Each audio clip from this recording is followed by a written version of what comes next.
Sermões evangelísticos no Velho Testamento. Tema deste sermão: doença que o homem não pode curar.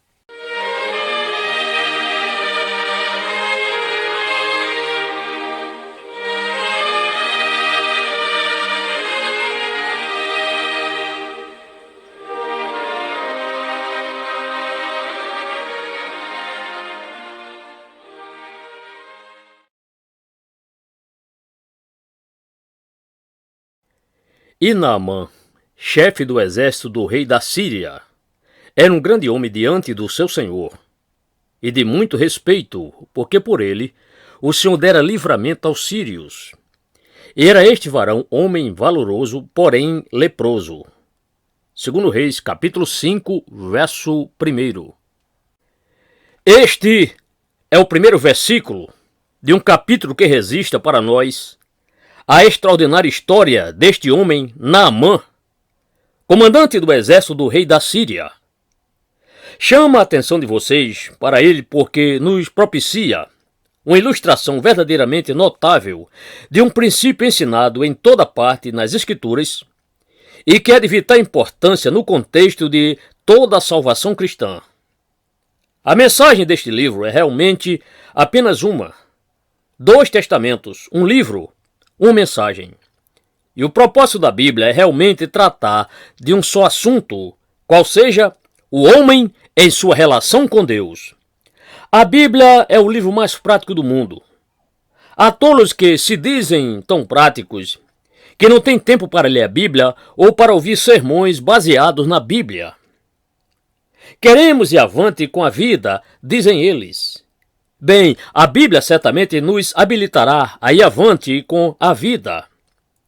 Ela não é um livro teórico, de modo nenhum. É um livro que vem ter conosco exatamente onde estamos para dizer-nos qual é a causa dos nossos problemas e para nos falar sobre o único meio pelo qual podemos ser libertados desses problemas. Faz isso no Velho Testamento como também no Novo. Há somente uma real diferença entre os 2 testamentos, a saber, a forma em que a mensagem é apresentada. No Velho Testamento, todos os tipos, as profecias visando o futuro, temos as sombras sugerindo a substância. No Novo Testamento, vemos a grande realidade propriamente dita, em sua plenitude. Mas o mesmo princípio opera tanto no Velho Testamento como no Novo. Em suas epístolas, o apóstolo Paulo nos está sempre dizendo que há somente um meio de salvação. É somente pela fé. Abraão, tanto como o apóstolo Paulo, foi salvo pela fé. Veja o grandioso capítulo 11 da Epístola aos Hebreus. Ele nos conta que todos os homens ali mencionados foram salvos pela fé. Há um só meio de o homem conhecer Deus, de ser salvo e libertado deste mundo mau e do diabo.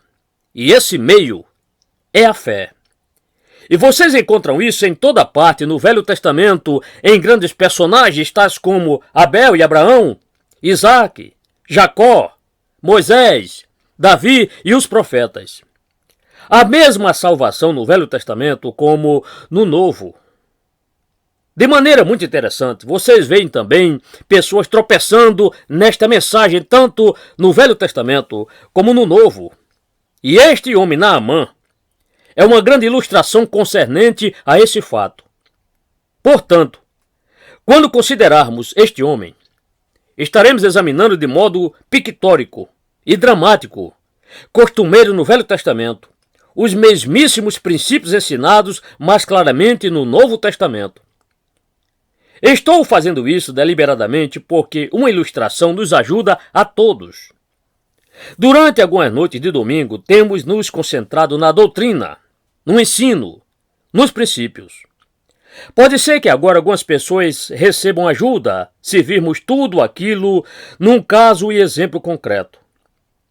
A bondade de Deus e seu interesse em ajudar-nos são tais que Ele não somente nos ministra ensino, mas também nos dá estas figuras, ilustrações e histórias.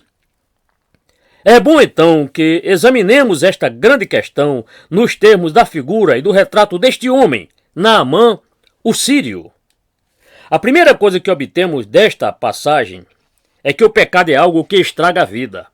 Ouçam, e Naamã, chefe do exército do rei da Síria, era um grande homem diante do seu senhor, e de muito respeito, porque por ele o Senhor dera livramento aos sírios. E era este homem valoroso, porém leproso. Essa é a situação. Um homem que era honrado pelo rei e que recebia tais honras porque era um homem extraordinário. Um homem dotado de habilidades e poderes naturais, possuidor de grande brio e que era altamente vitorioso na condução das suas campanhas. Era, pois, um grande homem diante do seu Senhor. Conforme lemos sobre ele, parece que ele vai se elevando passo a passo até que o vemos como quase perfeito. Surge então esta pequena palavra, porém leproso. Só nessa frase você já tem realmente tudo o que a Bíblia nos diz sobre o pecado, pois nos é comunicado perfeitamente pela figura da lepra. Tanto no Velho Testamento como no Novo, a lepra sempre vale como uma espécie de tipo do pecado, como uma ilustração do pecado. Ora, todos nós estamos cientes de que existe algo que estraga a vida. Há muitíssimas coisas boas na vida atual e, todavia, provavelmente é certo dizer que nenhum de nós estaria neste edifício neste momento, não for o fato de que sabemos que alguma coisa está estragando a nossa vida. Sabemos disso quanto à vida em geral, e o sabemos pelo que ocorre em nossas vidas e em nossas experiências. Como me seria fácil falar-lhes uma lista das excelências deste século XX, todo o progresso do conhecimento, particularmente do conhecimento científico, o fenomenal galope que se vê na esfera da medicina e da cura de enfermidades, o progresso na moradia, na educação e na cultura. Todo mundo está em melhores condições hoje e nunca foi tão bom. Mas ninguém diz que tudo está certo. Este fatal mais entra em cena, está sempre presente. E assim tem sido através deste século. Se vocês fizerem retroceder sua memória à década de 1930, os que têm idade bastante para fazê-lo recordarão a tendência que havia então de dizer que tudo estaria muito bem se não fosse aquele homem Hitler. É sempre assim. Tudo seria perfeito, mas o mais está sempre ali. Portanto, na época atual, o mundo está como este homem, Naamã, da Síria. Vocês podem dizer isto e aquilo da vida atual. O mundo nunca foi tão maravilhoso, nunca tivemos tantas amenidades, todo mundo está em ascensão, circunstâncias, condições, tudo é melhor. E então, é perfeito? Não, não é. Mas há algo errado, há algo que, como esta lepra, parece estragar tudo. A insegurança acerca do futuro, essa prosperidade toda irá durar. Que é que o mundo vai fazer? Estamos colaborando para que haja outra guerra ou será que não?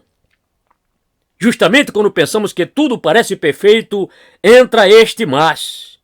E não há como livrar-nos dele. Aí está, numa visão geral. Tomemo-no em particular e verão exatamente a mesma coisa. Segundo a Bíblia, a vida do homem, desde que entrou o pecado, nunca foi completa, nunca foi inteira. O homem, como Deus o fez no princípio, era inteiro, íntegro, perfeito. Sua vida era completa. No jardim do Éden não faltava nada. O homem foi feito perfeito em correspondência com Deus. Uma vida na qual gozaria todas as coisas. Não lhe faltava absolutamente nada. Não havia nenhum desapontamento, nenhuma infelicidade, nada ia mal. Deus olhou para tudo aquilo e viu que era muito bom. A característica da vida era, então, esta completude, esta perfeição, sem mácula, sem nada que a detratasse. Então aquela coisa fatal chamada pecado entrou em cena. O pecado privou a vida da sua integridade, da sua completude, e da sua perfeição. Por conseguinte, a vida de cada um de nós pode ser descrita desta maneira. Somos isto e aquilo, mas a vida foi estragada e arruinada pelo pecado. Por mais vitorioso que um homem seja neste mundo, sucesso perfeito e completo não existe. Felicidade perfeita e completa é coisa que não existe. Como também não existe paz inteira, completa e perfeita. Para mim, nada é mais instrutivo na leitura das biografias dos grandes homens do mundo do que ver a lição que aqui é dada pela palavra mas. Ali se vê um homem capaz e ambicioso. Ele diz a si mesmo e a sua família: se tão somente eu pudesse chegar lá, tudo estaria bem. Ele consegue chegar lá, mas nem tudo vai bem, há sempre alguma coisa prejudicando. Não estou sendo pessimista, estou sendo realista. Estou simplesmente dizendo a vocês o que vejo descrito nessas biografias. Vocês o verão nos romances, se o autor for um verdadeiro romancista, não alguém à cata de popularidade. Noutras palavras, é o que um filósofo chamou o sentido trágico da vida. Há sempre um inseto no unguento. Há sempre algo que impede a perfeição que pensamos ter em alguma coisa. Chegamos à grandiosa situação presente, sim, mas você já percebeu que outros têm inveja e ciúme de você? Sempre o vigiam para ver se você comete um erro, esperando talvez que você caia de vez para que eles possam chegar aonde você está?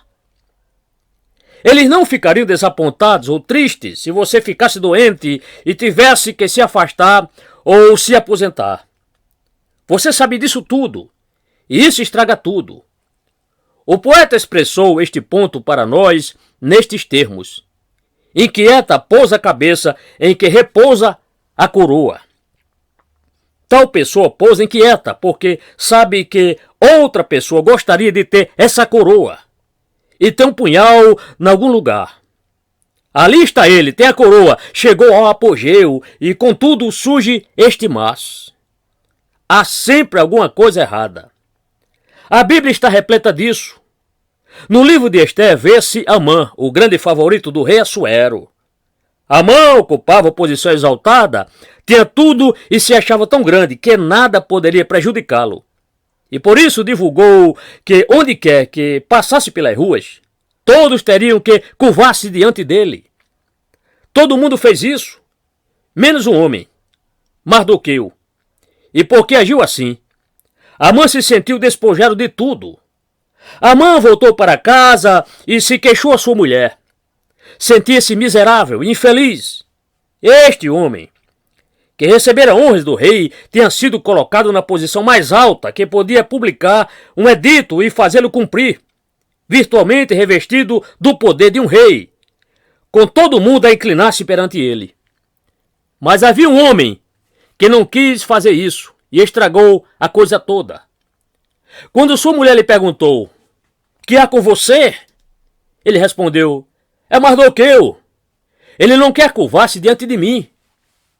Que parábola! Que retrato da vida! Naamã era um grande homem no conceito do seu senhor, e honorável, porque por ele o Senhor tinha dado o livramento à Síria. Era também um homem valoroso, porém leproso, e isso arruinava tudo. Às vezes outras pessoas são o problema, às vezes é o próprio indivíduo, seu temperamento, sua constituição. Leiam relatos ou os informativos de pessoas que desempenharam suas profissões com alto grau de excelência, seja qual for a carreira. E depois procure conhecer a história que se desenrola por trás dos cenários e verão que elas são vítimas do seu próprio temperamento.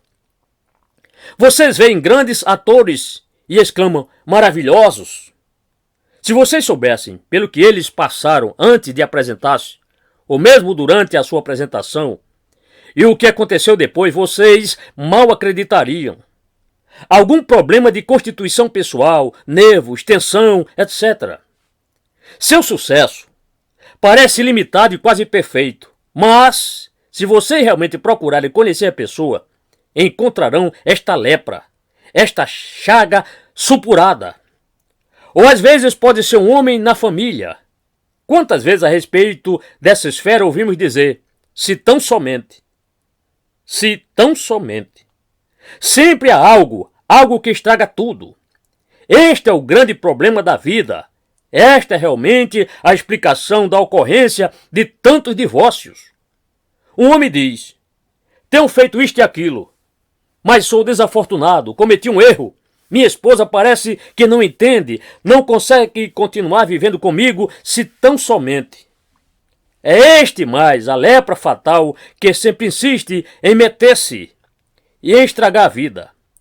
Os ímpios, diz o meu Deus, não têm paz. Isaías 57, 21. Não importa quão maravilhoso ele seja, quão longe vá, o pecado, como a lepra, entra e desfigura o quadro todo.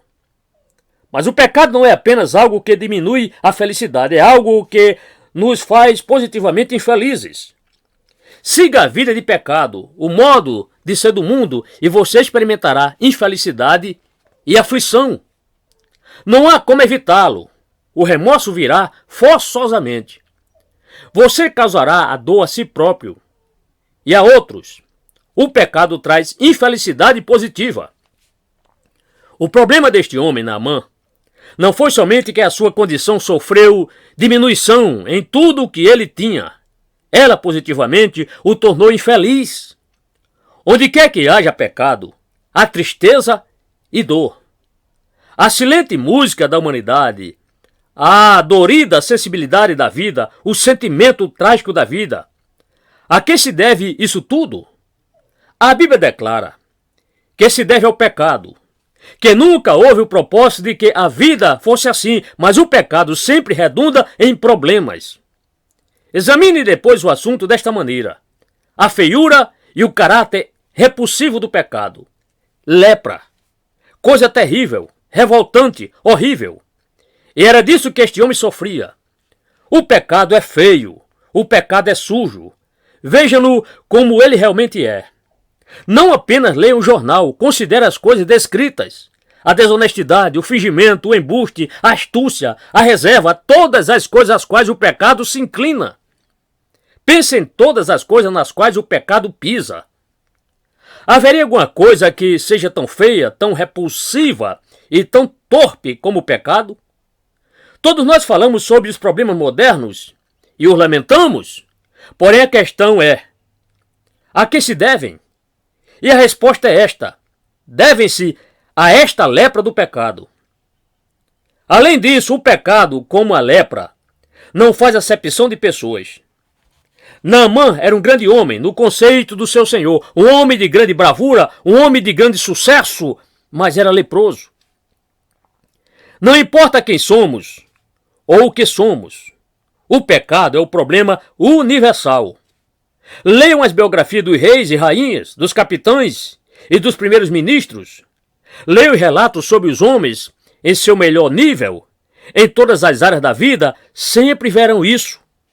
Todos nós estamos sujeitos a isso e sofremos por isso. O pecado coloca todos nós sob um denominador comum. Não há nem sucesso nem fracasso quando se trata do pecado. Todos nós temos esta terrível lepra da alma. Aí está o primeiro ponto que eu estabeleço. A Bíblia afirma que o que realmente faz da vida o que ela é, estragando e arruinando a vida e tornando-a feia, é a terrível coisa que ela chama pecado. Examina a seguir um segundo ponto que aqui transparece claramente. O homem, em seu mais alto e melhor estado, não consegue lidar com este problema. Essa é a essência da história de Naamã. Tudo fica arruinado porque ele tem esta lepra. Obviamente ele consultou todos os médicos e todos fizeram o máximo que puderam, mas Naamã continua sofrendo. E a doença piora cada vez mais. Não se pode fazer nada. É-nos dito explicitamente que até os reis ficam aturdidos. Aqui está o senhor de Naamã, o rei da Síria. Que não teria ele feito para poder curar este seu predileto Naamã? Mas não pôde. Então ele ouve falar de alguém de Israel que pode curar e diz: muito bem, Vou escrever uma carta a meu colega, ao rei de Israel, e vou enviar-lhe Naamã. E assim Naamã parte e de repente chega à porta do rei com uma carta enviada pelo rei da Síria, pedindo-lhe que cure o enfermo. Ouçam a resposta. E sucedeu o quê? Lendo o rei de Israel a carta, rasgou os seus vestidos e disse: sou eu Deus para matar e para vivificar? Para que este envie a mim, para eu restaurar a um homem da sua lepra? Pelo que deveras notai, peço-vos, e vede que busca ocasião contra mim. Ele não podia curá-lo tanto quanto o rei da Síria.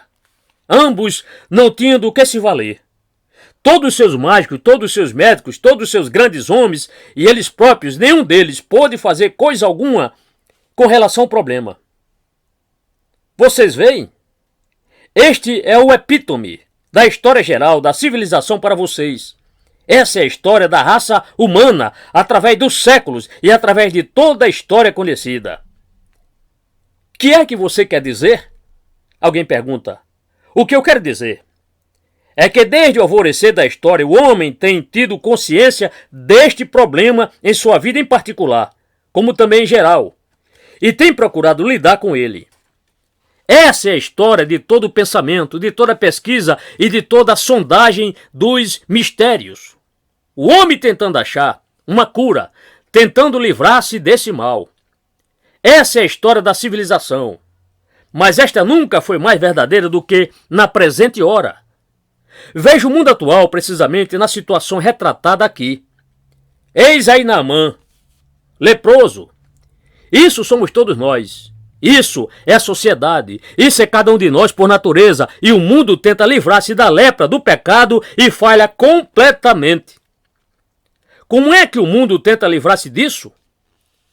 Voltem às sociedades mais primitivas que puderem encontrar em qualquer parte da história e verão que elas tinham leis tribais. Qual é o objetivo de uma lei tribal? Bem, esse é o seu meio xoxo de tentar lidar com o problema, de tentar impor certa ordem à confusão e ao caos. Leis tribais para curar a lepra. Ele vem então um pouco à escala, chegando aos reis, aos imperadores, aos governos, quer eleitos popularmente, quer não. Isso não importa. A ideia geral de governo continua sendo a mesma. É uma tentativa de lidar com este problema, de resolvê-lo, de descartar-se dele e de libertar o homem desta lepra fatal. Examine a questão em termos das leis do parlamento, todas procurando impor ordem à vida, tentando livrar-se de um modo ou de outro deste caos, dar ao homem livramento e alívio, e melhorar sua situação. Até perto do fim desta última guerra, nos diziam que a causa real, a causa mais drástica dos males da humanidade era a pobreza, e que se tão somente pudéssemos livrar-nos da pobreza, se tão somente pudéssemos livrar-nos da pobreza por meio de novas disposições e de novas leis, se tão somente, então o homem ficaria livre do pecado. Mas nós nos livramos da pobreza e, todavia, qual é o nosso maior problema hoje? Os sociólogos agora começam a dizer-nos que o maior problema atual é que as pessoas têm muito mais dinheiro e, em decorrência disso, há este aumento do pecado, do vício e do crime. O problema atual, dizem eles, é a nossa sociedade afluente. Exatamente o oposto do que ensinavam antes. Antes eles costumavam dizer que o problema era que os homens trabalhavam demais, ficavam exaustos e não tinham tempo para pensar ou para ler. Se tão somente pudéssemos propiciar-lhes mais tempo de lazer, mais tempo para pensar e ler, eles se elevariam e não mais seriam vítimas do mal. Mas agora nos dizem que o grande problema com que nos defrontamos é o problema do lazer. As pessoas dispõem de muito mais tempo e, porque não sabem o que fazer com o tempo livre, vão fazer coisas que não devem. O problema do lazer. A causa dos nossos problemas é sempre isto ou aquilo. Que é que há? Por que as pessoas se portam como se portam? Por que estas guerras? Por que esta infelicidade? Por que o aumento do crime e todo o resto? São essas as questões com as quais os homens têm procurado lidar através dos séculos sucessivos. A real ocupação da filosofia é tentar entender o homem, tentar entender a vida. E temos tido grandes filósofos em muitos séculos. Mas o problema continua. Os filósofos não conseguem chegar nele. Eles próprios sofrem da lepra. Eles nos dizem o que fazer, mas eles próprios não praticam o que dizem. Mesmo praticando o que eles dizem, o problema permanece. O mundo está cheio de instituições criadas e destinadas a resolver este problema. Nunca tivemos tantas.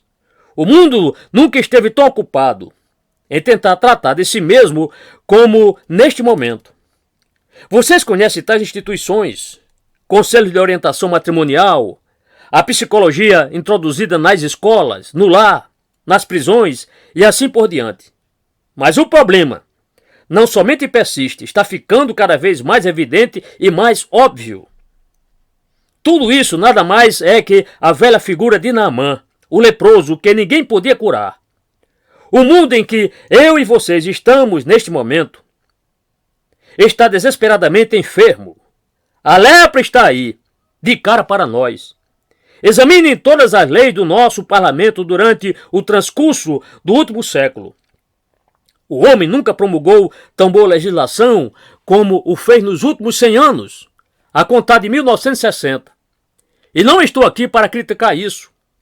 Isso não faz parte do dever da pregação. O que me cabe dizer aqui é que toda essa nobre e benéfica legislação deixa de lado o problema fundamental. A lepra permanece. O homem continua doente, continua aflito e infeliz, continua fracassando. O homem não entende, está desnorteado, sente-se vítima de forças que o cercam por todos os lados e das quais não consegue escapar. Esse problema está em sua própria constituição humana e tudo o que se está fazendo não parece nem tocar o problema. Os reis da Síria e de Israel falharam completamente. O problema era evidentemente profundo demais para eles, sutil demais para eles. A doença era por demais horrorosa, e os medicamentos de que dispunham eram inadequados. Aí está o segundo ponto que aqui sobressai tão claramente. O terceiro ponto é que o homem ignora o único meio de lidar com o problema. Notem em que termos isso é colocado. Aqui está este grande homem que sofre lepra. Tudo foi tentado, tudo falhou, e os envolvidos começam a sentir-se completamente sem a que recorrer. Mas agora se poderia obter o remédio. Estava ali. Havia um remédio disponível. Mas aqueles grandes homens nada sabiam dele. Ignoravam-no completamente. A solução estava ali, em Eliseu o profeta. E estes grandes reis, buscando uma solução, não tinham ciência da sua presença, dessa solução ali, o tempo todo. Aí está novamente o retrato do mundo, não está? Nós não estaríamos neste edifício, e eu não estaria neste púlpito, se não houvesse solução. É isso que eu estou fazendo aqui. É para isso que eu estou aqui para anunciar uma solução absoluta, uma cura certa e segura. Mas o mundo não dá atenção a isso, não parece ter conhecimento disso. Não há nenhum outro médico em algum lugar? Não há um grande astrólogo em algum lugar? Não há um outro rei? É nisso que o mundo pensa. O mundo desconhece o fato de que o tempo todo a resposta está à mão. Ignora porque está preocupado com o que ele chama grandes questões. O mundo não se interessa por nada que seja pequeno. Para o mundo, tudo tem que ser em grande escala. Não importa o que seja. Tudo tem que ser em grande estilo, porque o homem é tão grande, tem tal conceito de si mesmo que nada senão uma grande solução é adequada. E ele está sempre buscando essa grande solução. Vocês veem, estes dois reis estão preocupados com os grandes interesses do Estado.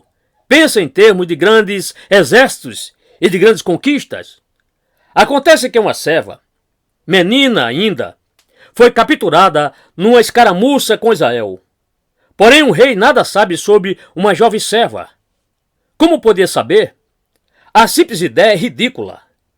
Que seria se alguém fosse ao rei e dissesse: Majestade, informo-te que na última batalha capturamos uma jovem serva. Vocês podem imaginar o que lhe aconteceria? Seria atirado para fora da corte e provavelmente seria despedido do seu emprego. Que é uma jovem serva para um rei? A solução está ali, mas os reis estão preocupados com grandes questões e o mundo inteiro é assim.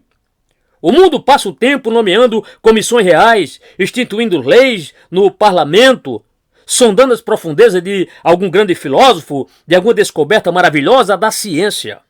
O mundo contempla, sonda os céus em busca de algo que seja grande, maravilhoso, proeminente, de algo absolutamente novo, alguma coisa da qual nunca se ouviu falar até então. É nisso que o mundo está sempre interessado, não é? E é porque o mundo age assim, que ele não tem consciência da solução que está à mão. Ou, para dizê-lo de outra maneira, o mundo se mostra inconsciente e ignorante da única real solução, porque esta solução é essencialmente muito diferente de tudo o que ele jamais imaginou. Essa é a realidade que transparece nesta história. Há um sentido em que toda a mensagem bíblica, o conteúdo geral da salvação cristã, do que ela tem para nos dizer, está totalmente nesta jovem serva. Gosto da maneira como as escrituras o expressam. E saíram tropas da Síria. Isso nos é dito imediatamente depois do que aprendemos sobre este grande homem Naamã. E da terra de Israel. E levaram presa uma menina que ficou ao serviço da mulher de Naamã. Segundo Reis 5, verso 2. Ninguém sabia dela. Era por demais insignificante, alguém que não importava nem contava para nada. Mas aqui está a glória do Evangelho. A mensagem deste livro tem sua ironia e seu extraordinário paradoxo. Os grandes procuram grandes coisas, os reis podem prover cura. Envie o leproso ao rei de Israel. Peça-lhe que o cure. No entanto, a solução e a resposta estão ali, naquela menina, a serva desconhecida que prestava serviço à mulher de Naamã. A resposta ao problema não está no palácio, na sala da corte. Não está entre os cortesãos e os bajuladores, está na cozinha, no lugar mais modesto e mais humilde em relação ao estabelecimento. Vocês já perceberam que a Bíblia fala disso do princípio ao fim? Aqui, vejam vocês, estão estas grandes dinastias, estes grandes impérios, o Egito, a Babilônia, a Síria, os caldeus e mais estes e aqueles outros grandes povos.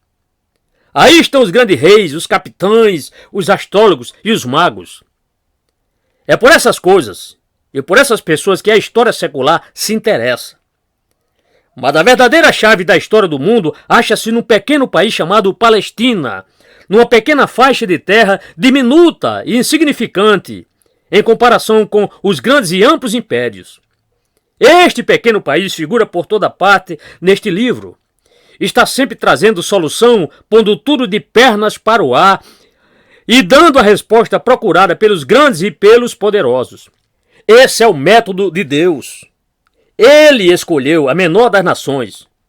Mas esta pequena raça e este pequeno país constituem o povo que tem a resposta. Este é o povo daqueles que creem no único Deus vivo e verdadeiro, enquanto que as outras nações criam em seu animismo, em seu politeísmo, em seus muitos deuses. Ali estavam testemunhos ignorados pelos outros, riam disso, mas tiveram que recorrer a isso. Nas escrituras vocês podem ver muitas histórias maravilhosas que ilustram com exatidão o mesmo ponto. Quem tem a solução é sempre alguma pessoa inesperada, humilde e modesta, que não parece contar para nada. Permitam-me dar-lhes um exemplo. Lembram-se da história de José? Lá está um grande homem no Egito, faraó, riqueza e poder sem fim. Não parecia haver limite para sua autoridade e para o seu sucesso. Ele pode mandar em tudo, mas de repente se vê ameaçado por um problema terrível e devastador. Vem uma fome. E o que é que se pode fazer? Ele teve um sonho e não entende. Manda buscar os seus sábios, seus magos e astrólogos, e eles ficam mudos e de espanto, absolutamente confusos, não entendem. Todo o poder e todo o entendimento do Egito são postos em ação para a solução do problema.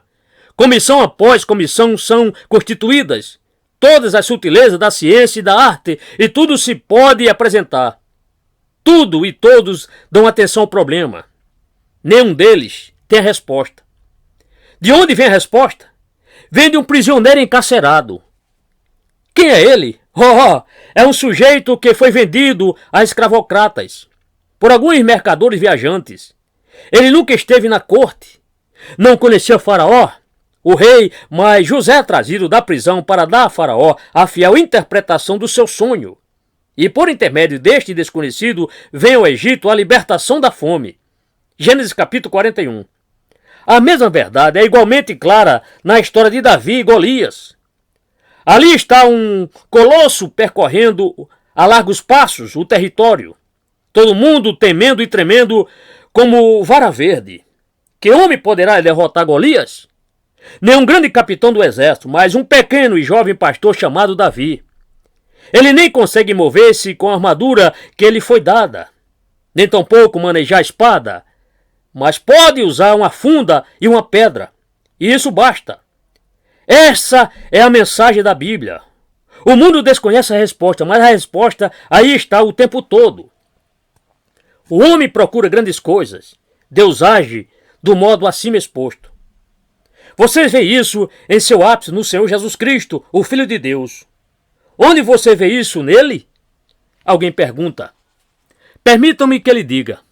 O mundo inteiro estava em busca de um Messias. Em certo sentido, esquadrinhava os céus, mas havia um lugar para o qual nunca o mundo pensou em olhar. Ele nasceu em Belém, uma das menores e mais desprezadas cidades de Judá. O Salvador do mundo não nasceu em Jerusalém, nasceu em Belém. Lemos no capítulo 2 do Evangelho de Lucas sobre o recenseamento e vemos que os homens subiram para lá para serem incluídos na contagem. Todos falavam sobre o cadastramento para os impostos e sobre política, e que isto e mais aquilo precisavam ser corrigidos, mas o Salvador do mundo ia nascer no meio deles. Não quiseram sair do hotel para dar lugar a uma mulher grávida. Não vamos deslocar-nos. E assim ela teve que dormir numa estrebaria. E foi ali que nasceu o Filho de Deus, um bebê desvalido, jazendo numa manjedoura com o gado entre a palha. É a resposta. Os reis nada sabiam sobre ele. Os poderosos nada sabiam. Os grandes pensadores nada sabiam. Os filósofos não tinham ciência do fato. Continuavam procurando algo estranho, algo novo e maravilhoso. Mas foi ali que ele veio. Sempre o mesmo princípio. Uma pequena e jovem serva. O desconhecido, o inesperado. Ali está a resposta. E onde esta pessoa passou o tempo depois que se fez homem? Vemo-lo na Galileia. E lemos que os homens tropeçaram nisso e se escandalizaram diante disso. Diziam, este homem se diz um mestre único? Se o é. Porque passa o tempo na Galileia pregando para um bando de pobres, para gente comum? Se ele é o Filho de Deus, por que não sobe para Jerusalém? Por que não se estabelece como rei? Por que não mobiliza um grande exército e nos liberta do poder de Roma? Por que não faz isso? Este sujeito, este carpinteiro, sempre ali na Galileia, com seu bando de gente comum. Ele não pode ser um filósofo ou um grande homem, impossível. E finalmente o viram cravado no madeiro, e neste expirar aparentemente em fraqueza. Viram seu corpo ser baixado da cruz, ser sepultado e diziam, este é o Salvador de vocês? Essa é a salvação que vocês têm? Não, dizem eles. Não se pode obter salvação de cozinhas e de estrebarias. Queremos algo grande, precisamos de algo grandioso. O mundo, vejam vocês, nunca teve conhecimento da solução para o seu problema. Nunca experimentou a única coisa que satisfaria a sua necessidade. E isso não é verdade somente com relação ao período em que o Filho de Deus esteve na terra. Tem sido sempre a verdade com respeito à igreja.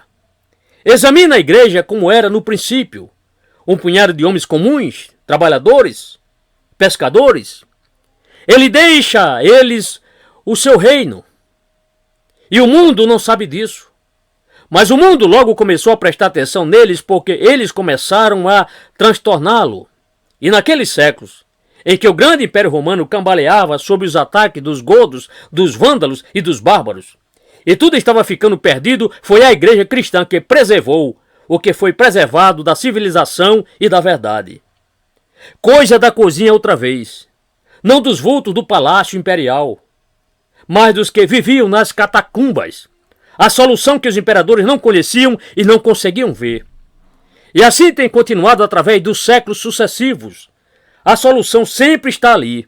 E às vezes, quando os homens se veem em desespero, volta-se para ela, como Naamã teve que voltar-se para uma menina, uma modesta serva. Estou pensando em Martim Lutero, apenas um homem, um monge comum, não um cardeal, num lugar desconhecido, num recanto da Alemanha, mas lá estava Deus com o homem, e a resposta surgiu. Essa é a história dos grandes avivamentos, e a situação continua sendo a mesma nesta noite. Há somente uma resposta para os problemas da sociedade. A resposta é que a igreja cristã possui. Mas 90% do povo deste país não está interessado na igreja cristã. Estamos informados de que apenas 10% mostram algum tipo de interesse e que somente a metade desse percentual a segue ativamente. Claro que não, eles estão interessados em coisas grandiosas. Que é que Bertrand Russell tem para dizer? Que é que esse grande pensador tem para dizer? Que leis do parlamento podemos promulgar? Que novas comissões podemos constituir? Como podemos fazer com que o nosso conhecimento científico conduza a questão e encontre uma solução? Nunca a encontrarão. Há somente uma solução para o problema do pecado. Esta é a mensagem cristã de salvação. E unicamente a igreja cristã desprezada e escarnecida, olvidada, tem a resposta. Estamos na cozinha da vida. Os jornais nos ignoram. O mundo nunca ouve falar de nós. Que importa? Somos a pequena serva comum de Deus. Somos o desconhecido, a desprezada minoria, o diminuto remanescente que resta. Contudo, temos uma resposta para o problema. Temos uma cura para a doença. É somente o nosso testemunho que se põe entre o mundo e a destruição. Esse testemunho é o mesmo que foi dado pela pequena e jovem serva à sua patroa. Não dizemos que podemos curar o mundo, mas sabemos que o poder de Deus pode. Isso era tudo o que a jovem sabia. Ela não podia curar a lepra, mas sabia que havia uma cura. A jovem viera de uma terra onde o poder de Deus se havia manifestado. E ela disse: se o meu Senhor tão somente se pusesse sob este poder, sua lepra seria curada. É isso que estou fazendo neste púlpito. Todos nós estamos dando testemunho disto. Que quando o mundo chegar a compreender que para o homem é impossível, diremos: não para Deus, porque para Deus todas as coisas são possíveis. Marcos 10, 27. Há um poder ilimitado, há um poder miraculoso. Há um poder no precioso sangue do Cordeiro, um poder que opera maravilhas. Nessa mensagem cristã, nesta noite, há uma dinâmica capaz de erradicar o pecado, lavar e purificar os homens e restaurar sua pele à sua condição original. Não somente me envergonho do Evangelho de Cristo, diz Paulo. Por quê? Porque é o poder de Deus para a salvação de todo aquele que crê, primeiro do judeu e também do grego. Romanos 1,16. Estou aqui para dizer que, seja qual for o seu problema, seja qual for a chaga supurada da sua alma, seja o que for que tenha posto abaixo, condenado e arruinado a sua vida, há uma cura. Uma somente, uma cura absoluta, a cura que vem de Deus. Há um poder. E a pequena jovem pôde dar testemunho daquele por meio de quem o poder era exercido. Ela disse mais ou menos isso: quisera Deus que o meu patrão estivesse com o profeta que mora em Samaria. Há um poder em Samaria, poder exercido por meio de um profeta. Ela indicou uma pessoa. E graças a Deus, esse é meu privilégio neste púlpito, neste momento. Não estou aqui para pregar meramente um poder vago, indefinido. Estou aqui para indicar uma pessoa, alguém em quem habita corporalmente toda a plenitude da deidade. Aquele em quem Deus tem entesourado todas as riquezas e todos os recursos da sua graça, da sua sabedoria e do seu poder, Cristo Jesus. Pregamos a Cristo crucificado, poder de Deus e sabedoria de Deus. E o que eu tenho para dizer esta noite é que você só tem que fazer uma coisa na profundidade da sua enfermidade e na sua agonia, da sua necessidade. Vá ter com Jesus de Nazaré, o Filho de Deus, e será curado. Ele pode remover a sua culpa porque já a levou sobre si. Pode dar-lhe nova vida, novo poder. Ele quer curar você, quer restaurá-lo, quer criá-lo de novo, quer levar você adiante. Vá ter com ele. E tudo o que você tem que fazer. Ele é o Salvador todo suficiente. É o poder de Deus para a salvação de todo aquele que crê. O que o mundo não pode fazer, ele pode. Sua única necessidade é ir a Cristo. Ele sabe tudo acerca de você. Ele pode curá-lo, curar sua alma, curar seu espírito, pode livrá-lo daquilo que estraga sua vida e pode dar-lhe vida de verdade, vida mais abundante. O mundo não conheceu a Deus pela sua sabedoria, mas aprove a Deus, pela loucura da pregação, salvar os que creem. Continua sendo a mesma coisa esta noite. Não são muitos sábios segundo a carne, nem muitos os poderosos, nem muitos nobres que são chamados. Todos estes zombam do cristianismo e o descartam. Sim, mas eles estão doentes, estão leprosos. Deus escolheu as coisas loucas deste mundo para confundir as sábias. 1 Coríntios 1:27. Uma serva, menina ainda, sabe o que os reis não sabem. Deus escolheu as coisas fracas deste mundo para confundir as fortes, sim, as coisas vis deste mundo, e as desprezíveis, e as que não são, pessoas como nós, de modo que o nosso testemunho seja uma continuação do testemunho da pequena jovem serva, que tinha resposta, que os grandes e os reis ignoravam. Meus diletos amigos, em meio a tudo quanto vocês leem e a tudo quanto pensam, espere um momento, deem ouvidos a esta velha história. Deem atenção a esta desprezada mensagem de Jesus e seu amor, de Jesus e seu sangue, de Jesus de Nazaré, o Filho de Deus, que morreu para que vocês fossem curados, ressuscitou para dar-lhes vida e para apresentá-los a Deus. Busquem-no e vocês serão curados.